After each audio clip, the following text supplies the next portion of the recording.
मौत एक टिक टिक की आवाज से सरकती हुई करीब आती जा रही थी। उस वक्त हमारी क्या हालत थी, ये हमसे ज्यादा कोई नहीं जान सकता था। सारी दुनिया को अपनी उम्र पूरी करने और अपनी जिंदगी की सांसों को गिनने की काफी फुर्सत मिल रही होगी, मगर बंद कोठरी में हमें कुछ सोचने समझने की मोहलत भी नहीं मिल रही थी। सोनिया ने कहा, कमरे में कितनी गहरी खामोशी है। हम दोनों हराम मौत मरने के ख्याल से कांप रहे थे। मौत का खौफ किसे नहीं होता, हमें बेमौत मरने का अफसोस हो रहा था। मैंने जवाब दिया, सुपरमास्टर नादान नहीं है। उसने टाइम बम को किसी चीज में लपेटकर इस तरह छुपाया है कि टिक टिक की आवाज भी नहीं उभर रही है। वाकई वो टिक टिक की आवाज तो हमारी धड़कनों से उभर रही थी, हमारे दहशत ज़दा दिमागों में गूंज रही थी, हमारे आसाब को दहशत ज़दा कर रही थी और मौत से पहले ही नींद मुर्दा बना रही थी। मैंने अपनी रिस्ट वॉच को देखा। तेजी से सरकता हुआ कांटा बता रहा था कि टाइम बम के फटने में सिर्फ चंद सेकंड रह गए हैं। तब अचानक ही सोनिया दौड़ती हुई कमरे के वस्त में आई। फिर उसने फर्श पर अपने दोनों हाथ और दोनों घुटने टेक दिए और सर उठाकर फजा में कुछ सूंघने लगी। वो तेजी से सांस छोड़ने और खींचने लगी। फिर किसी खास बू को सूंघती हुई घुटनों के बल रेंगती हुई आनी अलमारी के दरमियान पहुंचकर फिर उनके दरमियानी खला में मुंह डालकर सूंघने लगी। दूसरे ही लम्हे वो उछलकर खड़ी हो गई। उसने एक अलमारी पर हाथ मारते हुए कहा, फरहाद, इसे जल्दी से हटाओ। मैंने बड़ी फुर्ती दिखाई। हम दोनों ने मिलकर पूरी कुव्वत से उस आनी अलमारी को एक तरफ जरा सा हटा दिया। वो फौरन ही अलमारी के पीछे गई। फिर फर्श पर झुककर दबीज कपड़े में लिपटी हुई कोई चीज उठाकर मेरे पास ले आई। हम दोनों ने उसे कान लगाकर सुना तो उस दबीज कपड़े के अंदर से टिक टिक की धीमी धीमी आवाज सी उभर रही थी। मैं फौरन ही उछलकर उस अलमारी के ऊपर पहुंच गया, जिसके पीछे की दीवार पर छोटा सा रोशनदान बना हुआ था। सोनिया ने उस कपड़े में लिपटे हुए चीज को मेरी तरफ बढ़ा दिया। मैंने उसे लेकर रोशनदान के बाहर हाथ निकाला और उसे पूरी कुव्वत से जितनी दूर फेंक सकता था फेंक दिया। फिर उस अलमारी से कूदकर सोनिया के पास पहुंच गया। हम दोनों फौरन ही फर्श पर औंधे लेट गए। 2 सेकंड के बाद ही जबरदस्त धमाका सुनाई दिया। कमरे की दीवारें लरस गईं और आनी अलमारियां एक दूसरे से टकराकर बजने लगीं। लेकिन खैरियत यह हुई कि वो सिर्फ बचकर रह गईं। अगर वो गिर पड़ती तो उनके नीचे हमारा कचूमर निकल जाता। इस रिकॉर्ड रूम के बाहर रोशनदान की दूसरी तरफ पता नहीं कैसी तबाही मची हुई थी। सिर्फ इतना अंदाजा हो रहा था कि दूसरी तरफ की दीवारें शायद गिर रही थीं, क्योंकि रोशनदान वाली दीवारें भी कहीं कहीं से तड़क गई थीं। एक तरफ बड़ा शिकाफ भी पैदा हो गया था। हमने फर्श पर लेटे ही लेटे देखा, उस शिगाफ के दूसरी तरफ गर्द गुबार के सिवा कुछ नजर नहीं आ रहा था। बहरहाल इतना यकीन हो गया था कि हम मौत के आनी पंजों से साफ बच गए हैं। दोबारा जिंदगी का रोशन चेहरा देखकर सोनिया की आंखों से आंसू निकल पड़े। वो मुसर्रतों के हुजूम में कांपती हुई मुझसे लिपट गई। मैं उसे सीने से लगाकर उसके दिल की धड़कनों से जिंदगी की धड़कनों का यकीन करने लगा। ये यकीन बड़ा तमानियत बख्श था। वो अलबेली और जियाली महबूबा मौत से पंजे लड़ाकर मोहब्बत की एक नई रिवायत कायम कर रही थी। अपनी सोनिया को आगोश में समेटकर मैं उस पर जितना भी फख्र करता कम था। इस बार कामयाबी का सेहरा उसी के सर था। उसी ने टाइम बम को तलाश करके मेरी जान बचाई थी। मैं तुम्हें मरने नहीं दूंगी। अपनी आखिरी सांसों तक तुम्हारे लिए मौत से लड़ती रहूंगी। मेरे महबूब, तुम इसी तरह प्यार करते रहो। मैं गोलियां बरसाती रहूंगी। कोई माई का लाल मेरे फरहाद के सामने दुश्मन बनकर नहीं ठहर सकेगा।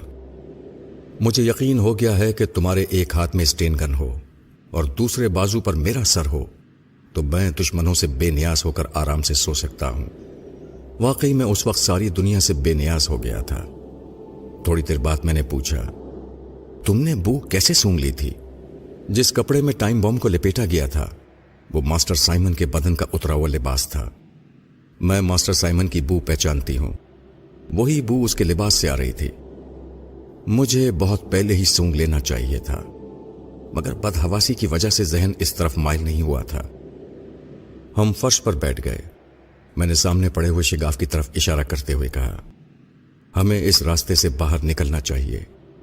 अभी सुपर मास्टर जिंदा सलामत है। वो फिर हमें नुकसान पहुंचाने की कोशिश करेगा। आओ अब उसकी खैरियत पूछें। हम दोनों वहां से उठकर दीवार के पास आए। सोनिया ने स्टेन गन उठाकर मेरे हाथ में दे दी। दीवार पर जहां शिगाफ पड़ा हुआ था वो हिस्सा कदरे कमजोर हो गया था। मैंने एक जोर की लात मारी। शिगाफ के आसपास के पत्थर टूटकर गिरने लगे। शिगाफ और चौड़ा हो गया। हमने झांक कर दीवार की दूसरी तरफ देखा तो एक कुशादा कमरा नजर आया। उस कमरे के आखिरी सिरे पर एक सीना था जो ऊपर छत की तरफ गया था। सोनिया ने कहा, हमें ऊपर जाकर देखना चाहिए। नहीं, पहले हम रमना के पास जाएंगे। पता नहीं वो मर चुकी है या जख्मी पड़ी हुई है। हम आहिस्ता आहिस्ता बातें कर रहे थे और उस सुराख से बाहर आना ही चाहते थे कि फिर हमारे कदम रुक गए। मास्टर साइमन और वो बूढ़ा साइंसदान रॉबर्ट एक बड़ा सा सूटकेस उठाए जीने की तरफ जा रहे थे। उन्हें देखते ही मैंने उनकी टांग पर फायरिंग की। वो दोनों जीने पर चढ़ रहे थे, चीखते हुए गिरे और लुढ़कते हुए फर्श पर आ रहे। हम दोनों दौड़कर उनके करीब पहुंचे। वो अपनी अपनी टांगों को पकड़कर तकलीफ की शिद्दत से बिलबिला रहे थे। मैंने मास्टर साइमन से पूछा, क्या रमना को किसी ने मार डाला है? हाँ, वो कर्राते हुए बोला। सुपर मास्टर ने उस पर गोली चलाई थी। तुम लोग छत की तरफ क्यों जा रहे थे? क्या वहां सुपर मास्टर है? उसी वक्त छत पर से इंजन की गड़गड़ाहट सुनाई दी। हमने चौंक कर छत की जानिब देखा। जीने के ऊपरी सिरे पर जहां एक दरवाजा खुला हुआ था वहां से तेज हवा के झोंके आ रहे थे। यह समझने में देर न लगी कि हेलीकॉप्टर का पंखा तेजी से गर्दिश में आ गया है। हम दोनों अपनी अपनी स्टेन गनें संभालकर तेजी से जीना तय करते हुए ऊपर जाने लगे, मगर हमने अपने शिकार तक पहुंचने में देर कर दी। जब हम छत पर पहुंचे तो हेलीकॉप्टर फजा में बुलंद होकर दूर निकल गया था। फिर भी हमने उस पर फायरिंग की, लेकिन बेसूद। वो शूटिंग रेंज से बाहर निकल चुका था। हम नाकाम लौटकर फिर जीने से उतरते हुए इस कमरे में पहुंचे। बूढ़ा साइंसदान जख्मों की ताब न लाकर मर चुका था। मास्टर साइमन ने हमें देखते ही कहा, मुझे फौरन तिब्बी इमदाद पहुंचाओ, मैं मर रहा हूं। मैंने कहा, मैं तुम्हें बचा लूंगा, मगर तुम सच सच बताओ, उस हेलीकॉप्टर में कौन गया है? सिर्फ सुपर मास्टर। हम भी उसके साथ जा रहे थे। खुदा के लिए मुझे बचाओ। इस सूटकेस में क्या है? इसमें तुम्हारा रिकॉर्ड और फिल्में हैं। तुम बहुत लकी हो, वो तुम्हारे खिलाफ कोई रिकॉर्ड यहां से नहीं ले जा सका। वाह, मुझसे तकलीफ बर्दाश्त नहीं हो रही है। प्लीज मुझे बचाओ। ये बातें तो बाद में भी हो सकती हैं, पहले मेरी बातों का जवाब दो। सुपर मास्टर यहां से बिल्कुल खाली हाथ नहीं गया होगा। हां, वो एक ब्रीफकेस लेकर गया है। उस ब्रीफकेस में कितने ही ममालिक को ब्लैकमेल करने के लिए अहम दस्तावेजात हैं। ओह उफ, तुम्हारे पास से हासिल की हुई माइक्रोफिल्म भी उसी ब्रीफकेस में है। मैंने सोनिया की तरफ पलटकर पूछा, क्या मेरे पास कोई अहम माइक्रोफिल्म थी? सोनिया ने असबात में सर हिलाकर कहा, हां, उस माइक्रोफिल्म को बेलमंडू ने तुम्हारे मुल्क से हासिल किया था। वो फिल्म तुमने उससे छीन ली थी, मगर यहां पहुंचने के बाद वो फिल्म फिर तुमसे छीन ली गई। फराद तुम्हें याद नहीं है, मगर तुम्हें यह समझ लेना चाहिए कि तुम बड़े ही मुहिब्ब वतन थे। अपने मुल्क की वो माइक्रोफिल्म हासिल करने के लिए जान की बाजी लगाते हुए यहां पहुंचे थे। हां, तुम समझा रही हो तो मैं समझ रहा हूं। अब मैं उस माइक्रोफिल्म को हासिल करने के लिए जमीन के आखिरी सिरे तक सुपर मास्टर का पीछा करूंगा। सोनिया ने कहा, मेरा ख्याल है कि वो फिर यहां वापस आएगा। उसे एक बहुत बड़े मुल्क की हिमायत हासिल है। वो इसी बलबूते पर यहां दोबारा आएगा। हमें फिलहाल उससे नहीं उलझना चाहिए। बेहतर यह है कि हम जल्द से जल्द इस जजीरे से निकल जाएं।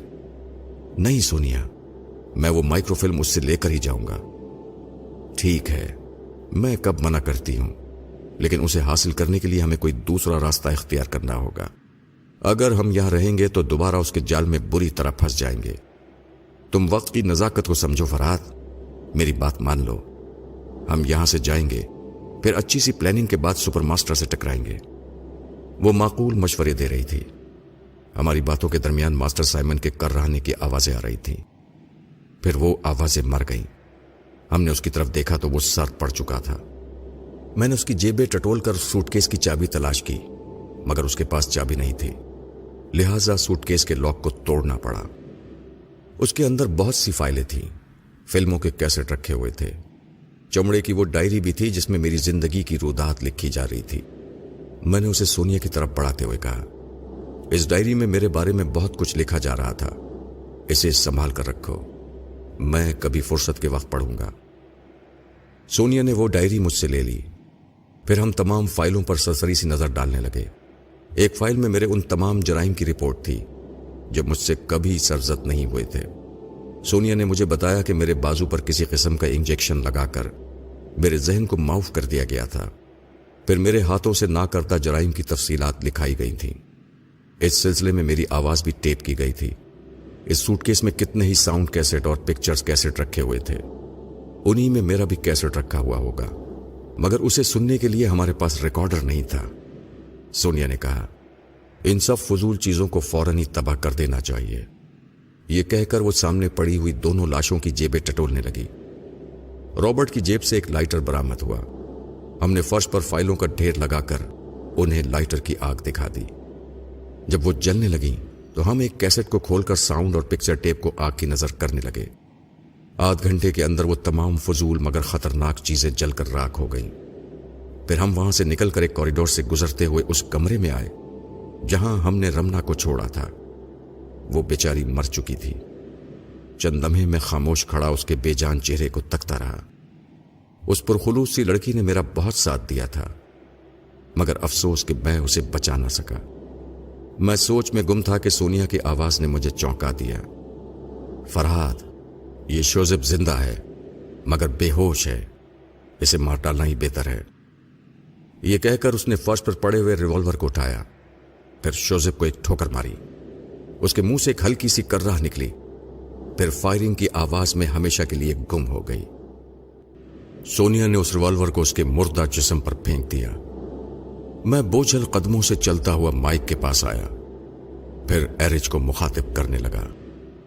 हेलो एरिज, मैं इंतहाई अफसोस के साथ यह खबर सुना रहा हूं कि तुम्हारी रमना अब इस दुनिया में नहीं है। दोस्त इंसानों के ज़िम्न में कुदरत के कानून कभी बदला नहीं करते। अगर मैं उसके करीब होता तो उसे बचाने की हर मुमकिन कोशिश करता, मगर अफसोस कि मेरे दोस्त, मैं और सोनिया उससे दूर एक बंद कमरे में खुद अपनी जिंदगी के लिए लड़ रहे थे। अगर तुम वो महाज छोड़कर इमारत के अंदर आ सकते हो तो आ जाओ। अब यहां कोई खतरा नहीं है। यहां तक पहुंचने के लिए सोनिया तुम्हारी रहनुमाई करेगी। उस इमारत की भूल भुलैयों में सही मकाम तक पहुंचना बहुत मुश्किल था। सोनिया भी यहां के रास्तों को नहीं समझ सकती थी, लेकिन वो एरिज की बू सूंघती हुई इमारत के बैरूनी दरवाजे तक पहुंच गई। वापसी में वो पेचीदा रास्ते फिर उसे उलझा सकते थे, मगर वो मेरी बू सूंघती हुई एरिज को लेकर मेरे पास आ गई। वो अजीब सलाहियतों की मालिक थी। एरिज उस हॉल में दाखिल होते ही दौड़ता हुआ रमना के पास आया। फिर उस पर झुककर उसके चेहरे को तकने लगा। उसके बाद आहिस्ता आहिस्ता उसके मुलायम और सर्द चेहरे पर उंगलियां फेरने लगा। अब रमना उसकी उंगलियों के लम्स को महसूस करके शर्मा नहीं सकती थी। मुस्कुराकर उसे कनखियों से नहीं देख सकती थी। एरिज ने गुस्से से दांत पीसते हुए मेरी जानिब देखा। फिर उसने मुट्ठियां भींचते हुए पूछा, मेरी महबूबा मर गई, तुम्हारी महबूबा कैसे जिंदा है? वो अजीब बेतुका सा सवाल था। मैंने अपनी सोनिया की जानिब देखा, फिर उसे जवाब दिया, एरिज, सोनिया मेरे साथ रिकॉर्ड रूम में गई थी। रमना दरवाजे के बाहर पहरा देने के लिए खड़ी हो गई थी। वो गुस्से से चीख कर बोला, तुमने उसे यहां तन्हा पहरा देने के लिए क्यों छोड़ दिया था? तुम यहां सोनिया को छोड़ सकते थे, रमना को अपनी हिफाजत में अपने साथ ले जा सकते थे। एरिज, तुम्हें सिचुएशन का पता नहीं है। अगर सोनिया मेरे साथ रिकॉर्ड रूम में न होती तो हम सब तबाह हो जाते। उसने सूंघने की सलाहियत के जरिए वहां से एक टाइम बॉम्ब को बरामद किया था। अगर हम उसकी जद में आ जाते तो सुपर मास्टर तुम सब पर गालिब आ जाता, मगर हमारी कामयाबी ने उसे फरार होने पर मजबूर कर दिया। यह कामयाबी है, उसने झुंझलाकर चीखते हुए रमना की लाश की तरफ इशारा किया। मेरी दुनिया लुट गई और तुम कामयाबी का मुजदा सुनाकर मुझे तसल्ली देना चाहते हो। सोनिया ने एक कदम आगे बढ़कर कहा, एरिज, मोहब्बत और जंग दो मुख्तलिफ चीजें हैं। जंग में बाज़ औक़ात नाकाबिल बर्दाश्त नुकसान भी उठाना पड़ता है। अगर तुम्हें इस बात का गुस्सा है कि इस जंग में रमना क्यों काम आ गई और मैं क्यों जिंदा नजर आ रही हूं, तो लो, मैं तुम्हारे सामने खड़ी हूं, मुझे मार डालो। एरिज उसकी बात सुनकर स्टेन गन पर हाथ फेरने लगा। اس نے ایک بار پھر اپنی مردہ محبوبہ کی جانب دیکھا اور دوسری بار میری محبوبہ کی جانب نظر اٹھائی۔ مجھے ایک دم سے خطرے کا احساس ہوا۔ ایرج کے چہرے پر طوفان لہرا رہا تھا۔ میں بے اختیار پیترا بدل کر کھڑا ہو گیا۔ میرے پیترا بدلتے ہی اس نے کنکھیوں سے میری طرف دیکھا، پھر نظریں چکا کر پریشان پریشان سا کچھ سوچنے لگا۔ پھر وہ جھنجھلا کر اسٹین گن کو قریبی میز پر پٹکتے ہوئے کہنے لگا، سوری فرحاد، رمنا کی جدائی نے مجھے پاگل بنا دیا ہے۔ میری سمجھ میں نہیں آ رہا ہے کہ میں کیا کروں، کہاں سے اپنی رمنا کو واپس لاؤں۔ میں نے قریب جا کر اس کے شانے کو تھپ تھپاتے ہوئے تسلی دی، صبر کرو دوست، پتہ نہیں آزادی کی اس جنگ میں اور کون کون مرے گا۔ کم از کم تمہیں اس بات کا اطمینان ہونا چاہیے کہ رمنا عزت اور آزادی کے لیے لڑتی رہی اور پھر عزت کی موت مر گئی۔ ہم نے تمام ریکارڈ اور فلمیں چلا دی ہیں جن کے ذریعے سپر ماسٹر مجھے اور رمنا کو ساری دنیا میں بدنام کر سکتا تھا۔ ایرج نے عجیب سی نظروں سے دیکھا۔ اس وقت میں سمجھ نہ سکا کہ وہ مجھے ایک رقیب کی نظروں سے دیکھ رہا ہے۔ پھر اچانک ہی اس کے دیکھنے کا انداز بدل گیا۔ اس نے سر کو جھٹک کر کھسیانی ہنسی ہنستے ہوئے کہا، میں پاگل ہو رہا ہوں، مجھے پچھلی باتیں نہیں سوچنا چاہیے اور تم لوگوں کو رمنا کی موت کا ذمہ دار نہیں ٹھہرانا چاہیے۔ میں نے ابھی غصے میں جو کچھ کہا تھا اسے بھول جاؤ، اب ہمیں باہر چلنا چاہیے۔ میں نے پوچھا، باہر کی پوزیشن کیا ہے؟ باہر بھی ہمارا پلہ بھاری ہے۔ جو لوگ ہمارا مقابلہ کر رہے تھے وہ اچانک ہی دونوں طرف سے گھر گئے تھے۔ ہمارے جو ساتھی لانچ میں ہمارا انتظار کر رہے تھے انہوں نے پیچھے سے آ کر ان پر حملہ کیا تھا۔ وہ دو طرفہ حملے سے بوکھلا گئے، کچھ وہاں سے فرار ہو گئے، کچھ مر گئے اور باقی نے ہتھیار ڈال دیے۔ اب پورے جزیرے پر ہمارا قبضہ ہے۔ پھر تم مائک کے ذریعے یہاں سے اپنے لوگوں کو احکامات دو کہ جو لوگ اطاعت قبول کر رہے ہیں ان پر ظلم نہ کیا جائے۔ جو ابھی تک ہتھیار پھینکنے کے لیے تیار نہیں ہیں پہلے ان کا خاتمہ کیا جائے۔ ایرج مائک کے پاس جا کر اپنے لوگوں کو مخاطب کرنے لگا، ہیلو، میں ایرج بول رہا ہوں۔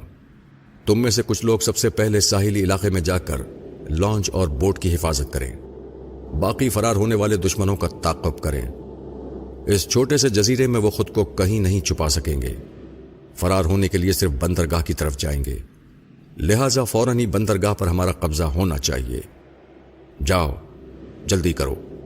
وہ احکامات صادر کرتا رہا۔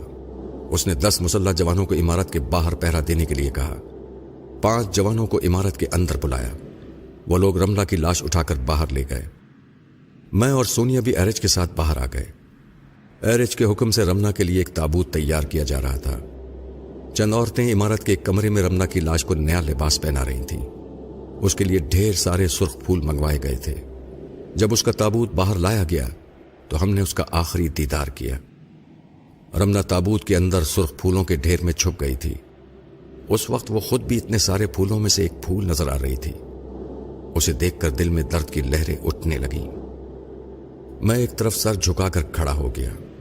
جب اس کے تابوت کو بند کرنے کے بعد قبر میں اتارا جانے لگا تو 10 جوانوں نے 90 ڈگری پر رائفل سے فائرنگ کرتے ہوئے سلامی دی۔ میں بدستور سر جھکائے کھڑا تھا۔ ٹھائیں ٹھائیں کی گونج میں سونیا نے مجھ سے کہا، فرحاد ذرا ایرج کو دیکھو، وہ مجھے کیسی کھا جانے والی نظروں سے دیکھ رہا ہے۔ میں نے فوراً ہی نظر اٹھا کر دیکھا تو واقعی ایرج میری سونیا کو ایسی نظروں سے دیکھ رہا تھا جیسے کچا ہی چبا جائے گا۔ سونیا نے ناگواری سے کہا، یہ ایرج خامخواہ میرا دشمن کیوں بن گیا ہے؟ کیا اس کی شامت آ گئی ہے؟ نہیں سونیا، تم ابھی اس کے خلاف کچھ نہ بولو۔ ہم طوفانوں میں گھرے ہوئے ہیں، یہ ایک چھوٹا سا جزیرہ ہے۔ ابھی خبر آئی ہے کہ بندرگاہ پر ایرج کے آدمیوں کا قبضہ ہو گیا ہے۔ ایسے میں ہم ایرج سے دشمنی مول لے کر نئی مصیبتوں میں گرفتار ہو جائیں گے۔ سونیا نے میری بات پر سر جھکا کر کہا، تم کہہ رہے ہو تو اس لیے میں حتی الامکان اس سے دوستی نبھانے کی کوشش کروں گی۔ میری زندگی بھی عجیب ہے، ہمیشہ نت نئے ہنگامے اور خطرات میری راہ تکتے رہتے ہیں۔ اب میں چاہتا تھا کہ ایرج میرے لیے درد سر نہ بنے۔ وہ محض غلط فہمیوں کا شکار ہو گیا تھا۔ میں نے اس کی غلط فہمیاں دور کرنے کے لیے اور دوستی کا ثبوت دینے کے لیے ہمیشہ اس کے شانہ بشانہ رہنے کی کوشش کی۔ سونیا کو بھی سمجھا دیا کہ وہ تھوڑی دیر کے لیے مجھ سے دور ہو جائے تاکہ ایرج کی نظروں میں نہ آتی رہے۔ वो अपने बूढ़े बाप के साथ बंदरगाह की तरफ चली गई। एरिज ने अपने 3 मुसल्ला जवानों को सोनिया के साथ किया। मैंने ये बात खास तौर पर नोट की कि उसने एक फौजी जनरल की तरह अपने 3 आदमियों को खास तौर पर सोनिया के साथ रहने का हुक्म दिया था। मैं मसलहतन खामोश रहा। मौजूदा फतह ने उसका दिमाग खराब कर दिया था। इस छोटे से जजीरे पर कब्जा करने के बाद अब वो खुद को वहां का हाकिम समझ रहा था। अक्सर ऐसा होता है कि इख्तिदार हासिल होते ही लोगों का मिजाज बदल जाता है। सुबह तक हम बहुत ज्यादा मसरूफ रहे।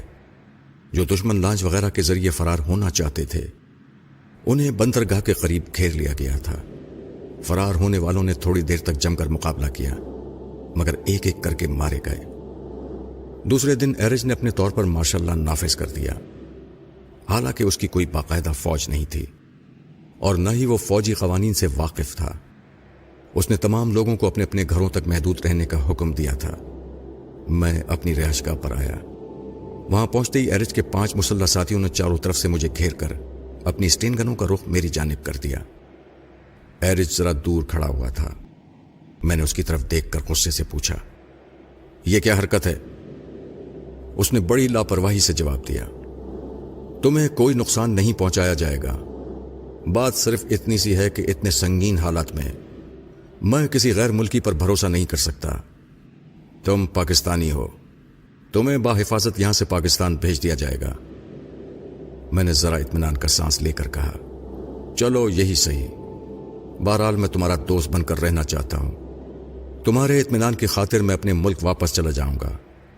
तुम सोनिया को भी मेरे साथ भेज दो। नहीं फरहाद, सोनिया का ख्याल दिल से निकाल दो। उसका ताल्लुक यहां के करीबी जजीरों से है, वो यहीं रहेगी। लेकिन एरिज, अगर वो अपनी मर्जी से मेरे साथ जाना चाहती है तो क्या तुम उसे जबरन रोकोगे? हां, ऐसा ही होगा। देखो एरिज, इस जंग में मैं और सोनिया तुम्हारे शाना बशाना लड़ते रहे हैं। मैंने और सोनिया ने तन्हा इस इमारत पर कब्जा किया है। यहां जितने दुश्मन थे सभी को नीस्तो नाबूद किया है। सिर्फ सुपर मास्टर फरार होने में कामयाब हो गया। इसके बावजूद इस जंग में हमने जो खिदमात अंजाम दी हैं उसका सिला हमें मिलना चाहिए। मैं तुमसे कुछ नहीं चाहता, सिर्फ सोनिया को मेरे हवाले कर दो। मैं यहां से चुपचाप चला जाऊंगा। मेरी बात पत्थर की लकीर होती है। मैं एक बार कह चुका हूं कि सोनिया तुम्हारे साथ नहीं जाएगी। क्यों नहीं जाएगी? मैंने गुस्से से पूछा।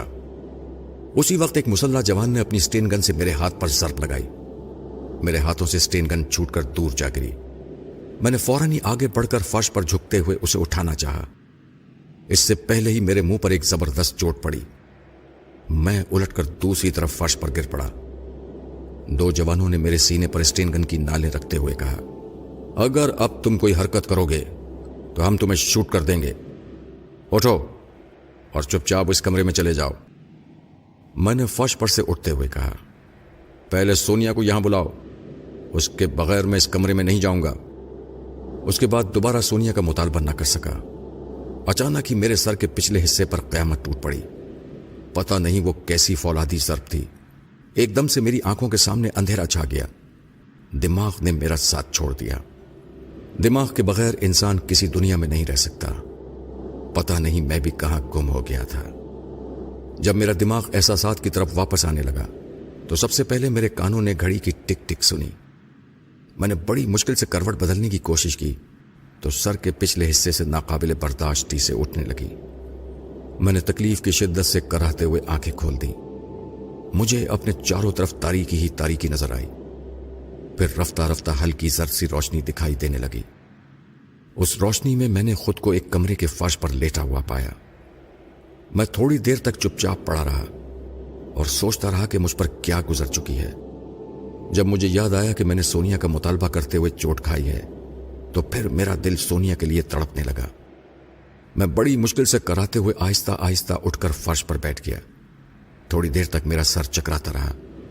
मेरी समझ में नहीं आ रहा था कि मैं किस तरह अपने पैरों पर खड़ा हो सकूंगा और किस तरह अपनी सोनिया तक पहुंच सकूंगा। पता नहीं मैं कितनी देर तक फर्श पर बैठा सर से उठने वाली टेसों को बर्दाश्त करता रहा। खोपड़ी के अंदर जैसे बर्फ जम गई थी। आंखों के सामने धुंधली सी जर्द रोशनी फैली हुई थी। پھر میری نظریں اس دھندکے میں چکراتی ہوئی سینٹرل پیس پر گئیں۔ وہاں ایک شمعدان میں 4 موم بتیاں روشن تھیں۔ وہ بہت دیر سے جل رہی تھیں اور پگھل رہی تھیں۔ اب تھوڑی دیر بعد وہ بجھنے ہی والی تھیں۔ یک بیک میں نے محسوس کیا کہ میری نظریں ایک موم بتی پر جم کر رہ گئی ہیں۔ مجھے یوں لگا جیسے اس سلگتی ہوئی لو سے میرا پرانا رشتہ ہو، جیسے میں پہلے بھی اس لو کو مسلسل تکتا رہا ہوں۔ صرف اتنی سی بات ہوتی تو میں اپنی نظریں وہاں سے ہٹا لیتا، لیکن دماغ کے بنیادی رشتے سے فوراً ہی تعلق نہیں توڑا جا سکتا۔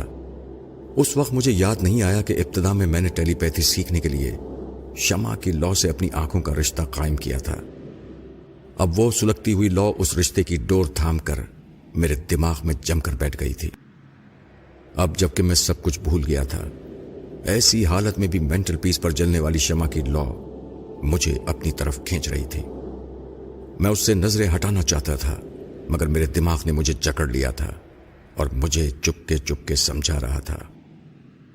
فرہاد، بھولے بھٹکے راہی، یہ شمع کی لو تیرے سفر کا پہلا سنگ میل ہے۔ پیچھے چھوٹ جانے والے سنگ میل کو یاد کر، یہ ایک ننھی سی لو تیرے تمام ماضی کو روشن کر دے گی۔ ہاں، میں کچھ ایسا ہی محسوس کر رہا تھا۔ ایک انجانی سی دھندلی سی دنیا میری خوابیدہ ذہن میں چھلک رہی تھی۔ اسے واضح طور پر دیکھنے کے لیے شمع کی لو کو دیکھتے رہنا لازمی ہو گیا تھا۔ اس وقت مجھے جو فوری طور پر فائدہ پہنچا وہ یہ تھا کہ ایک ہی لو پر نگاہوں اور دماغ کو مرکوز کر دینے کے بعد سر کی ناقابل برداشت تکلیف بالکل ہی ختم ہو گئی تھی۔ یہ انجانے سے تنویمی عمل کا نتیجہ تھا۔ میرا لاشعور جہاں میرے تنویمی عمل اور ٹیلی پیتھی کی صلاحیتیں جا کر چھپ گئی تھیں، وہی لاشعور ایک عامل بن کر مسیحائی کر رہا تھا۔ میں نے خود کو حالات کے دھارے پر چھوڑ دیا، ساری دنیا کو بھول کر صرف اس ننھی سی لو کو تکنے لگا اور دل ہی دل میں کہنے لگا، میں شمع کی اس لو کو تکتا رہوں گا، اپنے درد کا درما کرتا رہوں گا، میرے سر کی تکلیف بالکل ختم ہو جائے گی، میں اچھی طرح سوچنے سمجھنے اور چلنے پھرنے کے قابل ہو جاؤں گا۔ اے شمع، میں تیری ننھی سی لو کو دیکھتے دیکھتے اب اپنے ماضی کو پکار رہا ہوں۔ میں سوچ رہا ہوں کہ میں کون ہوں اور میری ابتدا کیا ہے۔ اے میرے ذہن، پرواز کر اور مجھے میری ابتدا تک پہنچا دے۔ اچانک ہی گھور اندھیرا چھا گیا۔ وہ شمع اپنی حیات کی آخری ساتھ تک پہنچ کر بجھ گئی۔ میں پریشان ہو کر چاروں طرف تکنے لگا۔ ابھی چند لمحوں پہلے میں محسوس کر رہا تھا کہ جیسے مجھے کچھ یاد آنے والا ہے۔ میرے لاشعور سے روشنی کی کرن پھوٹنے والی تھی، مگر اچانک ہی شمع بجھ گئی۔ چاروں طرف تاریکی چھا گئی۔ سب سے بڑا ستم یہ ہوا کہ میرے دماغ میں بھی پہلے جیسا اندھیرا چھا گیا اور اس اندھیرے میں پھر میرا ماضی دفن ہو گیا۔ میں اٹھ کر کھڑا ہو گیا، پھر اس تاریکی میں آہستہ آہستہ قدم اٹھاتا ہوا مینٹل پیس کی طرف بڑھا۔ تمام موم بتیاں پگھل چکی تھیں۔ میں ہاتھ آگے بڑھا کر اس اندھے کی طرح اس مینٹل پیس پر دوسری موم بتی تلاش کرنے لگا۔ شمع کی وہ لو بجھتے بجھتے مجھے سمجھا گئی تھی کہ اس کی لو سے میرے دماغ کا گہرا رشتہ ہے۔ میں پھر وہ رشتہ قائم کر سکتا ہوں، پھر ایک بار اپنے ماضی کو روشن کرنے کی کوشش کر سکتا ہوں۔ لیکن اس وقت مجھے دوسری موم بتی نہیں ملی۔ میں اندھیرے میں راستہ ٹٹولتا ہوا دروازے کو تلاش کرنے لگا۔ میں نے سوچ لیا تھا کہ جب بھی مجھے کوئی موم بتی ملے گی، میں پہلی فرصت میں اس کی لو سے رشتہ جوڑ لوں گا۔ میں دیوار کے سہارے چلتا چلتا اس کھڑکی کے پاس پہنچ گیا۔ پھر اسے کھول کر دیکھا تو باہر چاندنی چٹکی ہوئی تھی۔ باہر کا منظر دیکھ کر پتا چلا کہ میں اپنی رہائش گاہ میں ہوں۔ چاندنی کھڑکے کے راستے کمرے میں بکھر رہی تھی اور مجھے دور ایک دروازہ نظر آ رہا تھا۔ اتنی دیر میں مجھے پتا چلا کہ میری سر کی تکلیف بالکل ہی ختم ہو گئی ہے۔ پتہ نہیں اس شمع کی لو نے کس طرح میرے دماغ سے تکلیف کے احساسات کو مٹا دیا تھا۔ خدا جو کرتا ہے اچھا ہی کرتا ہے۔ اس معبود نے شاید مجھے اسی لیے اس آزمائش میں مبتلا کیا تھا کہ دشمن مجھے زخمی کرنے کے بعد ایک جلتی ہوئی شمع کے پاس چھوڑ جائیں اور اس طرح میں اپنے ماضی کی ایک ڈور کے سرے کو تھام لوں۔ میں تیزی سے چلتا ہوا دروازے کے پاس پہنچ گیا۔ اسے کھولنے کے لیے جب میں نے ہینڈل پر ہاتھ رکھا تو وہاں ایک طے کیا ہوا کاغذ ایک دھاگے سے بندھا ہوا نظر آیا۔ میں نے دھاگے کو توڑنے کے بعد اس کاغذ کو کھول کر دیکھا۔ میں کھڑکی کے پاس آ گیا اور اس کاغذ کی تحریر کو کھلی چاندنی میں پڑھنے لگا۔ اس میں لکھا تھا، فرحات، میں تمہاری خدمت کے صلے میں تمہیں زندہ چھوڑ کر جا رہا ہوں۔ میں جانتا ہوں کہ سپر ماسٹر ایک بڑے ملک سے فوجی امداد لے کر یہاں واپس آئے گا اور ہمیں کسی صورت میں بھی زندہ نہیں چھوڑے گا۔ بندرگاہ پر تمہارے لیے ایک چھوٹی سی لانچ چھوڑ کر جا رہا ہوں۔ تم ہوش میں آنے کے بعد اس لانچ کے ذریعے کہیں بھی جا سکتے ہو۔ رمنا کی کمی پوری کرنے کے لیے میں تمہاری سونیا کو اپنے ساتھ لے جا رہا ہوں۔ تمہارا محسن، ایرج۔ میں غصے کی شدت سے اس کاغذ کو مٹی میں بھینچ کر پھینکنے لگا۔ ذلیل احسان فراموش میری سونیا کو مجھ سے چھین کر لے گیا تھا اور خود کو میرا محسن کہہ رہا تھا۔ میں نے پلنگ کے سراہنے میز پر آ کر کھڑکی کے قریب سے دیکھا۔ گھڑی کے کانٹے بتا رہے تھے کہ تھوڑی دیر میں اجالا ہونے والا ہے۔ اس کا مطلب یہ تھا کہ میں تقریباً 12 گھنٹے تک بے ہوش پڑا رہا تھا۔ یہاں میں پچھلی شام آیا تھا۔ اسی وقت انہوں نے مجھے بے ہوش کرنے کے بعد اس فرش پر ڈال دیا تھا۔ جو موم بتیاں وہ روشن کر گئے تھے وہ زیادہ سے زیادہ 4 گھنٹے تک روشن رہ سکتی تھیں۔ اس حساب سے وہ 4 یا 5 گھنٹے پہلے اس جزیرے کو چھوڑ کر چلے گئے تھے۔ مگر کہاں گئے ہوں گے؟ اس کمرے میں بیٹھ کر سوچتے رہنے سے یہ کبھی نہیں معلوم ہوگا کہ وہ کہاں گئے ہوں گے۔ میں نے فوراً ہی بندرگاہ کی طرف جانے کا ارادہ کیا۔ جب میرے لیے ایک لانچ چھوڑ دی گئی تھی تو اس وقت میں یہ فیصلہ نہیں کر سکتا تھا کہ مجھے کس طرف جانا چاہیے اور میرا راستہ کتنا طویل ہو سکتا ہے۔ میں نے احتیاطاً کچن میں جا کر ایک کینوس کے تھیلے میں کھانے پینے کی چیزیں جمع کر لیں۔ مجھے اپنی حفاظت کے لیے وہاں کوئی ہتھیار نہیں ملا۔ میں نہتھا باہر نکل گیا۔ دروازے کے باہر وہی کار کھڑی تھی جس میں بیٹھ کر میں ہر شام ایمنا کے ساتھ ساحل پر جایا کرتا تھا۔ میں نے ایمنا کے ساتھ بارہا پورے جزیرے کی سیر کی تھی۔ کار اسٹارٹ کرنے کے بعد بنگلے سے ذرا دور سڑک پر آیا اور بندرگاہ کی طرف جانے لگا۔ اس وقت تک صبح ہو چکی تھی۔ صبح کے اجالے میں نے کئی جگہ سپر ماسٹر کے مسلح جوانوں کی لاشیں دیکھی۔ کتنی ہی لاشیں تھیں جن کے پاس اسٹین گنیں اور کارتوس کے ذخیرے پڑے ہوئے تھے۔ ایک جگہ گاڑی روک کر ایک لاش کے قریب گیا اور اس کے پاس سے اسٹین گن اور کارتوس کی پیٹی اٹھا لی۔ ایک لاش کے پاس مجھے ریوالور بھرا ہوا مل گیا۔ میں وہ تمام چیزیں سمیٹ کر کار کے اندر آیا۔ دور مکانوں کی کھڑکیاں کھلی ہوئی نظر آئیں۔ عورتیں اور بچے سہمی ہوئی نظروں سے مجھے دیکھ رہے تھے۔ وہ جزیرہ بری طرح تباہ ہو گیا تھا۔ وہاں کے رہنے والوں کو تقدیر کے رحم و کرم پر چھوڑ دیا گیا تھا۔ تباہی مچانے والے وہاں سے نکل گئے تھے۔ میں کار میں بیٹھ کر وہاں سے گزرتا رہا۔ دور دور تک پڑی ہوئی لاشوں کو دیکھ رہا تھا۔ کچھ لوگ ادھر ادھر سڑک کے کنارے سے گزرتے ہوئے نظر آئے۔ وہ بھی چلتے پھرتے پریشان سے دکھائی دے رہے تھے۔ جب میں بندرگاہ کی ایک برت پر پہنچا تو وہاں ایک چھوٹی سی لانچ نظر آئی۔ لانچ کے عرصے پر ایک نوجوان اسٹین گن لیے کھڑا تھا۔ میری کار رکتے ہی وہ تیزی سے چلتا ہوا میرے قریب آیا۔ چلو آؤ، ہم بہت دیر سے تمہارا انتظار کر رہے تھے۔ میں کار کا دروازہ کھول کر باہر نکلنے کے لیے اسٹین گن اٹھانے لگا۔ اس نے فوراً ہی اپنی اسٹین گن کا رخ میری جانب کرتے ہوئے کہا، خبردار، تم اپنے پاس کوئی ہتھیار نہیں رکھو گے۔ آخر کیوں؟ میں نے پلٹ کر پوچھا۔ ہم نہیں جانتے، یہ ایرج کا حکم ہے۔ ایرج کہاں ہے؟ وہ 2 گھنٹے پہلے یہاں سے ایک بحری جہاز میں بیٹھ کر جا چکا ہے۔ کیا وہ سونیا کو ساتھ لے گیا ہے؟ ہاں، وہ نہیں جانا چاہتی تھی، لیکن اسٹین گن کے زد پر ایسی چلی کہ جیسے اب تم چلو گے۔ میں نے خالی ہاتھ کار سے باہر نکالتے ہوئے پوچھا، تم مجھے اس لانچ کے ذریعے کہاں لے جاؤ گے؟ ایرج کا حکم ہے کہ تمہیں بینکاک لے جا کر چھوڑ دیا جائے۔ میں نے نظریں اٹھا کر لانچ پر کھڑے ہوئے مسلح جوان کو دیکھا۔ میرا دماغ تیزی سے سوچ رہا تھا کہ ان دونوں مسلح جوانوں سے کس طرح نمٹ سکتا ہوں۔ میں نے ذرا وقت ضائع کرنے کے لیے اس سے سوال کیا، سونیا کا باپ بینجامن کہاں ہے؟ ایرج گوشت کھاتا ہے اور ہڈیاں پھینک جاتا ہے، اسی لیے وہ سونیا کو ساتھ لے گیا ہے اور اس بوڑھے کو تمہارے لیے چھوڑ گیا ہے۔ بینجامن اسی لانچ کے کیبن میں موجود ہے۔ تم یہاں کھڑے رہ کر کیوں وقت ضائع کر رہے ہو؟ کیا ہے تمہارے دماغ میں؟ یاد رکھو، تم نے اگر ہمارے خلاف ذرا بھی حرکت کی تو ہم بے دریغ فائر کر دیں گے۔ میں اس کے حکم کے مطابق آگے بڑھا، پھر رک کر بولا، میں اپنے ساتھ کھانے پینے کی چیزیں لایا ہوں، اسے تو ساتھ لے جانے دو۔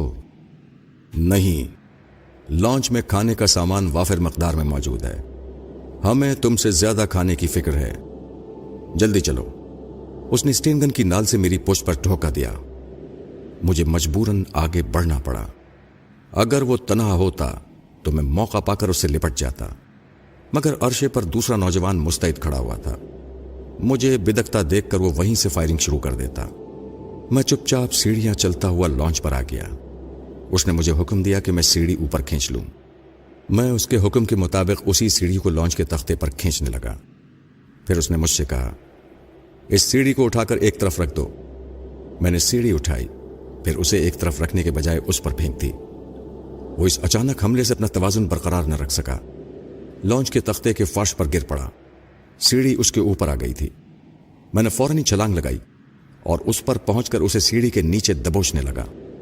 वो दूसरा नौजवान लॉन्च के अर्शे पर था। वो वहां से देख नहीं सकता था कि नीचे हिस्से में क्या हो रहा है, लेकिन भारी भरकम सीढ़ी गिरने की आवाज ने उसे चौंका दिया। उसने पहली बार अपने साथी को आवाज देकर उसकी खैरियत दरियाफ्त की। इतनी सी देर में मैंने उससे स्ट्रेन गन छीन ली थी। दूसरी बार उसने ऊपर से आवाज नहीं दी थी। मुझे उसके दौड़ते हुए कदमों की आवाज सुनाई थी।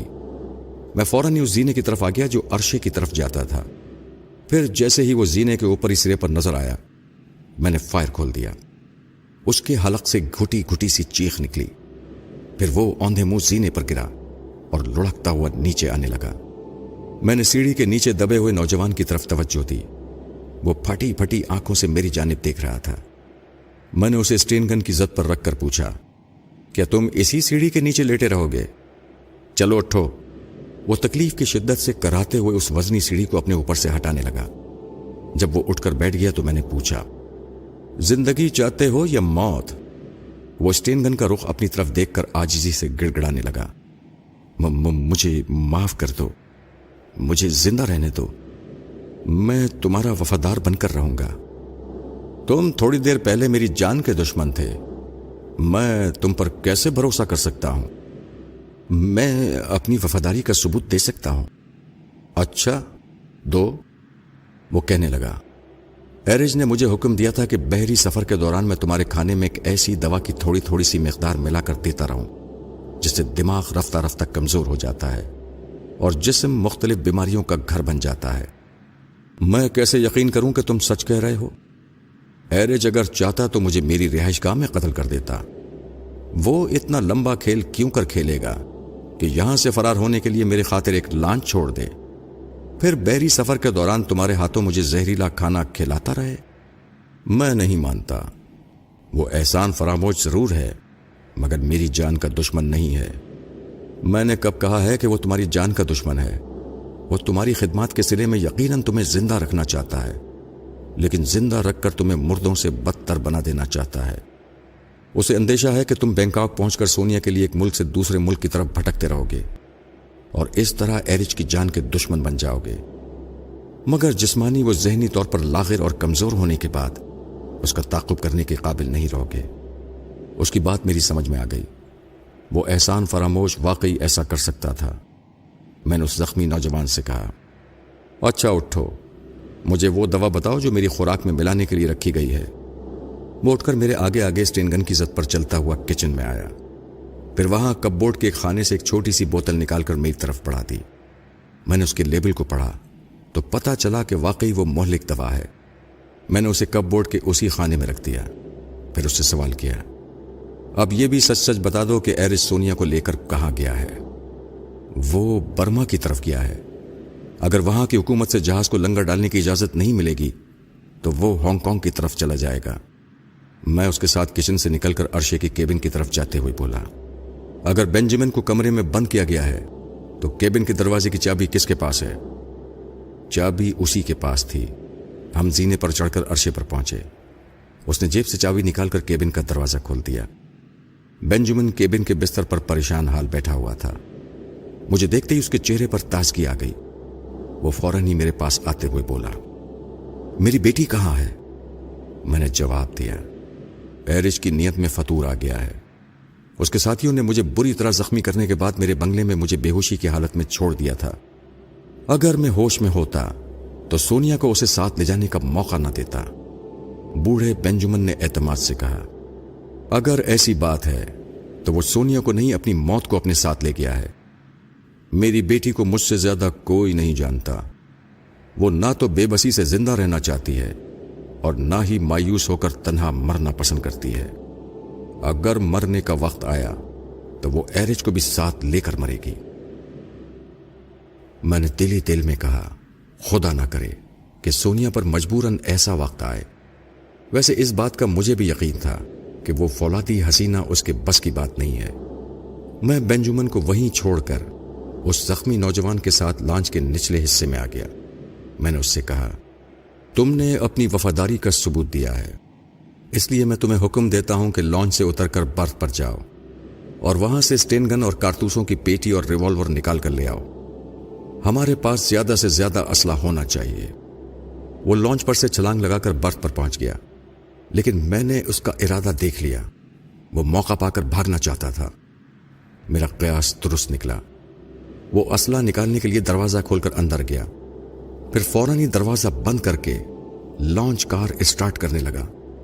میں نے اسٹین گن اٹھا کر فائرنگ کی۔ کار کے پہیے دھماکوں سے برسٹ ہو گئے۔ میں نے چیخ کر کہا، بیٹے مجھے احمق نہ سمجھو، میں خود ہی تم سے پیچھا چھڑانا چاہتا ہوں۔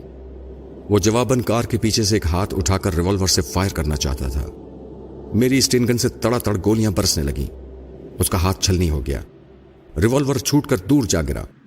اس کی چیخ کی آواز دور تک سرسراتی ہوئی چلی گئی۔ پھر وہ کار کے پیچھے سے اٹھ کر ایک طرف بھاگنے لگا۔ اسی وقت اوپر عرشے پر سے گولیاں چلنے کی آواز سنائی دی۔ وہ یک بار کی اچھل کر زمین پر گرا، پھر تھوڑی دیر بعد تڑپتے تڑپتے سر پڑ گیا۔ پھر عرشے سے بینجمن کی آواز سنائی دی، کم آن مائی سن، میں نے اسے ختم کر دیا ہے۔ میں وہاں سے زینہ طے کر کے اوپر پہنچ گیا۔ بینجمن کے ہاتھ میں اسٹین گن دیکھ کر میں نے پوچھا، تمہیں یہ اسٹین گن کہاں سے مل گئی؟ اس نے دوسرے کیبن کی طرف اشارہ کرتے ہوئے کہا، اس کیبن میں اسٹین گنیں، ریوالور اور کارتوس کی پیٹیاں رکھی ہوئی ہیں۔ سربند ڈبوں میں کھانے پینے کا کافی سامان موجود ہے۔ میرا خیال ہے کہ ہمیں برما کی طرف روانہ ہو جانا چاہیے۔ میں نیچے جا کر لانچ کا وہیل سنبھالتا ہوں، ساحل سے دور ہونے تک تم عرشے پر کھڑے رہو۔ میں نے اس کی تائید کی۔ وہ پلٹ کر جانے لگا، پھر دور دور سمندر کی جانب دیکھنے لگا۔ میں نے بھی دیکھا کہ ایک چھوٹا سا بحری جہاز ہماری طرف چلا آ رہا تھا۔ ہم دونوں تیز تیز نظروں سے دیکھنے لگے۔ ہم دونوں کے دماغ میں ایک ہی سوال تھا، وہ کس کا جہاز ہے؟ اس بندرگاہ کی طرف کس مقصد سے آ رہا ہے؟ میں نے خدشہ ظاہر کیا، کیا سپر ماسٹر فوجی امداد لے کر واپس آ رہا ہے؟ بینجمن نے نفی میں سر ہلاتے ہوئے کہا، اتنے چھوٹے سے جہاز میں فوج نہیں ہو سکتی۔ ماسٹر بری طرح شکست کھا کر گیا ہے۔ وہ جب بھی آئے گا بے شمار جہازوں کو لے کر آئے گا۔ پھر یہ کون لوگ آ رہے ہیں؟ ہمیں حفاظتی انتظامات کر لینا چاہیے۔ ہم دونوں دوڑتے ہوئے کیبن میں گئے۔ ہمارے ہاتھوں میں اسٹین گنیں تھیں۔ ہم نے مزید 2 ریوالور لوڈ کر کے اپنی جیبوں میں رکھ لیے، تھیلوں میں گرینیڈ بھر لیے۔ بینجمن ایک تھیلا لے کر نیچے چلا گیا۔ میں جہاز کے عرشے پر کھڑا ہو کر کبھی برف کی طرف اور کبھی سمندر کی طرف دیکھنے لگا۔ جہاز تیزی سے قریب آ رہا تھا۔ جب وہ 200 گز کے فاصلے پر رہ گیا تو مجھے اسی جزیرے کے مسلح جوان نظر آئے۔ میں نے انہیں فوراً پہچان لیا۔ وہ ایرج کے ساتھی تھے۔ بڑی حیرانی کی بات تھی کہ وہ واپس کیوں آ رہے تھے؟ کیا ان کے ساتھ سونیا بھی ہوگی؟ ذہن میں یہ سوال ابھرتے ہی میرا دل دھڑکنے لگا۔ میں کیبن کی آڑ میں کھڑے ہو کر انہیں لمحہ بر لمحہ قریب آتا دیکھ رہا تھا۔ تقریباً 50 گز کے فاصلے پر انہوں نے اپنے ساتھیوں کو آواز دی۔ جب میری مقبوضہ لانچ پر سے کوئی جواب نہ ملا تو وہ ایک سفید کپڑے کو صلح کی جھنڈی کے طور پر لہراتے ہوئے میرا نام لے کر پکارنے لگے، فرحات، اگر تم لانچ میں موجود ہو تو سامنے آ جاؤ۔ ایرج تم سے باتیں کرنا چاہتا ہے اور تمہاری سونیا کو واپس کرنے آیا ہے۔ میرے دل کی دھڑکنیں خوشی سے پاگل ہو گئیں۔ میری سونیا مجھے واپس ملنے والی تھی، لیکن اس سے پہلے کہ میں کیبن کی آڑ سے نکل کر ان کے سامنے جاتا، لانچ کے نچلے حصے سے بینجمن نے چیخ کر کہا، فرحات، ان کے فریب میں نہ آنا۔ میں بوڑھا ہوں، مجھے اپنی زندگی کو داؤ پر لگانے دو۔ میں تمہارا نمائندہ بن کر اس جہاز میں جاؤں گا اور ایرج سے باتیں کروں گا۔ اب وہ لوگ جہاز کو برف سے لگا رہے تھے اور لنگر ڈال رہے تھے۔ ایرج کے ایک ساتھی نے جواباً کہا، مسٹر بینجمن، ہمیں منظور ہے، تم یہاں آؤ، ایرج سے باتیں کرو اور اپنی بیٹی کو اپنے ساتھ لے جاؤ۔ پھر مجھے نیچے سے ایسی آوازیں آنے لگیں جیسے بینجمن برف تک پہنچنے کے لیے سیڑھی لگا رہا ہو۔ बेंजामिन के समझाने से बात समझ में आ गई, वरना मैं तो सोनिया की वापसी के ख्याल से ही दीवाना सा हो गया था। मुझे उसके हुसूल के सिवा आसपास कोई खतरा नजर नहीं आया। अब मैं संजीदगी से सोच रहा था कि एरिज क्यों सुलह करने के लिए वापस आया है, और अगर आ ही गया है तो फिर खुद सामने क्यों नहीं आ रहा है। वो सोनिया को लेकर दूर समंदर में चला गया था, बर्मा या हांगकांग जाने का फैसला कर चुका था। अब वापसी की कोई माकूल वजह समझ में नहीं आ रही थी, जबकि वापसी में खतरा ही था। सुपरमास्टर यहां किसी वक्त भी इंतकाम लेने के लिए पहुंच सकता था। इस वक्त ये चक्कर कुछ समझ में नहीं आ रहा था। मैंने बेंजामिन को देखा, वो जहाज की सीढ़ियां चढ़ने के बाद केबिन की तरफ जा रहा था। तमाम मुसल्ला नौजवान इस्तकबालिया अंदाज में अलर्ट खड़े हुए थे। उस जहाज में कितने ही केबिन थे। एक मुसल्ला गार्ड ने बेंजामिन को एक दरवाजे के सामने पहुंचा दिया। वो अपनी लॉन्च में जहां खड़ा हुआ था वहां से वो दरवाजा नजर आ रहा था।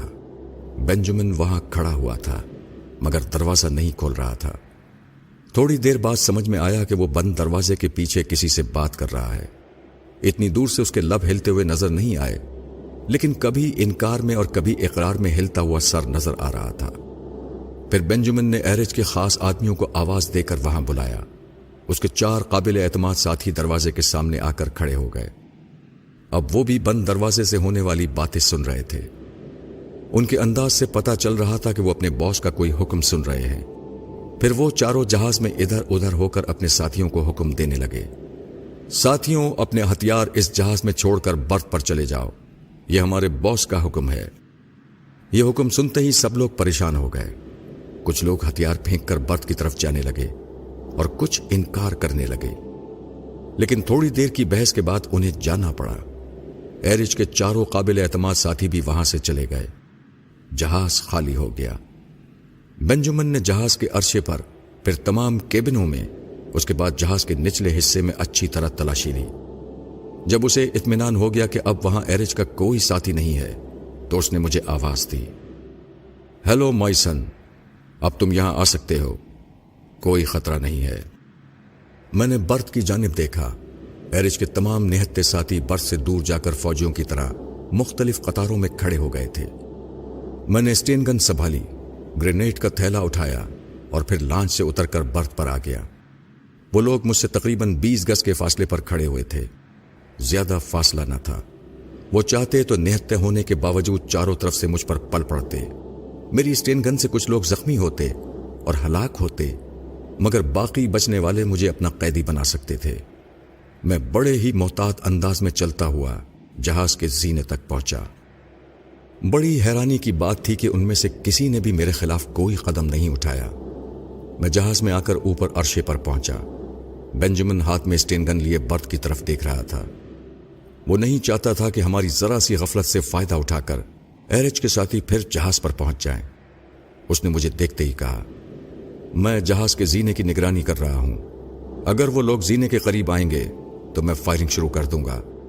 तुम केबिन नंबर 1 के दरवाजे पर जाकर सोनिया से कह दो कि अब वो बाहर आ जाए। मैंने केबिन नंबर 1 के दरवाजे पर दस्तक दी। मेरी जान, बाहर आ जाओ। मेरी आवाज सुनते ही वो एक झटके से दरवाजा खोलकर आई और एकदम से वालिहाना अंदाज में मुझसे लिपट गई। मैं कभी सोच भी नहीं सकता था कि इतनी दूर जाने वाली अचानक ही इतनी जल्दी इतने करीब आ जाएगी। उससे गले मिलने के बाद मैंने खुले हुए दरवाजे से केबिन की तरफ देखा। केबिन के फर्श पर एरिज जख्मी हालत में पड़ा हुआ था। मैंने सोनिया के साथ अंदर आते हुए पूछा, ये खुद को फातेह आजम समझता था, अब ये चारों शाने चित कैसे हो गया? सोनिया ने उसे एक ठोकर मारते हुए कहा, इसने मुझे इस केबिन में बंद कर दिया था। मुझे बंद करने से पहले मुझसे मेरे हथियार छीन लिए थे। इसके साथियों ने मेरे लिबास के अंदर तलाशी नहीं ली थी। इसने अपने साथियों को इसलिए मना कर दिया था कि ये गुलफाम बनकर मेरे लिबास तक पहुंचना चाहता था। जहाज जब इस बंदरगाह को छोड़कर समंदर में पहुंच गया तो ये शराब के नशे में लड़खड़ाता हुआ मेरे पास आया। फिर दरवाजे को बंद करने के बाद कहने लगा, तुम्हारा फरहाद मेरी रमना से खेल चुका है। मैं चाहता तो उसे कत्ल कर देता, लेकिन मैं उसे तड़पा तड़पा कर मारना चाहता हूं। मेरे साथी उसके खाने में ऐसी दवा मिलाया करेंगे जो उसको हमेशा के लिए बीमार और कमजोर बना देगी, और तुम मेरे साथ होगी। वो तुम्हारे लिए तड़प तड़प कर मरता रहेगा। ये कहने के बाद वो मुझे तर निवाला समझकर मेरी तरफ बढ़ा। मैं उसकी अदम मौजूदगी में आनी नाखूनों से लेस हो चुकी थी। उस पर हमला किया तो उसके होश उड़ गए, सारा नशा हरन हो गया। वो बचकर दरवाजे की तरफ वापस भागने लगा। मैंने उसकी गर्दन से गोश्त नोच लिया। वो लड़खड़ाकर फर्श पर गिरने लगा। अंदर हंगामे की आवाज सुनकर बाहर उसके साथी दरवाजे के करीब आए। मैंने आनी पंजे को उसके चेहरे पर रखते हुए कहा, अपने साथियों से कहो कि दरवाजा न तोड़ें, वरना तुम अपनी जान से हाथ धो बैठोगे। मेरे आहनी नाखून उसके चेहरे पर इस तरह से थे जैसे अब तब में बेवस होकर चेहरे की धज्जियां उखेड़ देंगे। उसने घबराकर अपने साथियों को आवाज दी, ठहर जाओ, दरवाजा न तोड़ो, मेरी जिंदगी खतरे में है। उसकी बातें सुनकर बाहर का शोर एकदम से बंद हो गया। सोनिया ने उससे कहा, अपने साथियों से कहो कि इस जहाज को बंदरगाह की तरफ ले जाएं। वो हिचकिचाने लगा। मैंने उसके चेहरे पर नाखूनों से हमला कर डाला। वो फौरन ही कांपते हुए लहजे में अपने साथियों को कहने लगा, मेरे जांबाज साथियों, अगर तुम मुझे जिंदा देखना चाहते हो तो जहाज को वापस बंदरगाह की तरफ मोड़ लो। बाहर से उसके साथी की आवाज आई। वो धमकी दे रहा था, सोनिया, अगर तुम जिंदगी चाहती हो तो चुपचाप बाहर आ जाओ, वरना हम तुम्हें तड़पा तड़पा कर मार देंगे। मैंने जवाब दिया, मुझे तो हर हाल में मरना है। तुम अपने लीडर को जिंदा रखने के लिए कोशिश करो। वो सभी एरिज की जिंदगी चाहते थे। जब उनकी धमकी ने मुझ पर कोई असर नहीं किया तो वो मजबूरन जहाज को यहां ले आए। वापसी में उन्होंने मुझे ये भी धमकी दी कि अगर मैंने एरिज को ना छोड़ा तो वो डैडी को कत्ल कर देंगे। सोनिया की तमाम बातें सुनने के बाद मैंने असबात में सर हिलाकर कहा, तुम भी अपना वादा पूरा करो, हम एरिज को उनके हवाले कर देंगे। इससे पहले हमें अपने मुतालिक अच्छी तरह सोच लेना चाहिए कि अब हम कहां जाएंगे। हम इस जहाज को लेकर समंदर में पहुंचेंगे, उसके बाद कहीं जाने का फैसला करेंगे। इस एहसान फरामोश के सामने अपनी मंजिल का तयन नहीं करेंगे। वो एरिज को फिर एक ठोकर मारकर बोली, चलो उठो, हमारे साथ बाहर चलो। वो कर्राते हुए और कांपते हुए उठने लगा। मैंने देखा कि उसके चेहरे से जरा नीचे तकरीबन आध पाव गोश्त उधड़ा हुआ था। वहां से उसका लहू उसके बदन और फर्श पर फैला हुआ था। फर्श पर से उठकर हमारे आगे डगमगाता हुआ चलने लगा। अर्शे पर पहुंचकर उसे एक जगह बैठने के लिए कहा। फिर उससे जरा दूर बेंजामिन के साथ हम आपस में मशवरा करने लगे। बेंजामिन ने कहा, हमारा ये बहरी सफर न जाने कितना तवील होगा। हमें जहाज को चलाने के लिए एक अच्छे स्कीपर की जरूरत है। इसके अलावा जनरेटर वगैरह की देखभाल करने, खाना तैयार करने और दूसरे कामों के लिए भी चंद साथियों की जरूरत है। मैं इस जजीरे में पिछले 5 बरस से आया हुआ हूं। यहां मेरे बहुत से काबिल एतमाद दोस्त हैं। मैं वापस जाकर उन्हें ले आता हूं। डैडी, क्या वो लोग हमारा साथ देने के लिए तैयार हो जाएंगे? क्यों नहीं? इस जजीरे में जो लोग रह गए हैं वो यकीनन इससे जान बचाकर निकल जाना चाहते होंगे। मुझे उम्मीद है कि मैं उन साथियों को अपने साथ चलने पर राजी कर दूंगा। यह कहकर बेंजामिन हमसे रुखसत हो गया। वो जाते जाते कह गया कि उसकी वापसी में देर भी हो सकती है, लिहाजा हम सब्र व तहम्मुल से उसका इंतजार करें। उसके जाने के बाद सोनिया अर्शे की रेलिंग के पास एक कुर्सी लेकर बैठ गई। फिर एरिज को भी उठाकर उसके करीब बिठा दिया गया ताकि बर्थ पर खड़े हुए उसके साथी उसे जिंदा सलामत देखकर मुतमईन हो जाए। फर्स्ट एड बॉक्स लाकर उसकी मरहम पट्टी होने लगी। उसके तमाम साथी नीचे खड़े हुए उसे देख रहे थे। मरहम पट्टी के बाद एरिज ने कहा, मुझे यहां क्यों रोका गया है? अब मुझे अपने साथियों के पास जाने दो। सोनिया ने कहा, चले जाना, ऐसी जल्दी भी क्या है? अब हमारे साथी आने वाले हैं, उनके आने के बाद तुम्हें छुट्टी दे दी जाएगी। एरिज ने मेरी जानिब देखते हुए पूछा, क्या तुम हमें छोड़कर यह जहाज तन्हा ले जाओगे? तन्हा नहीं, अभी सोनिया बता चुकी है कि हमारे साथी आ रहे हैं।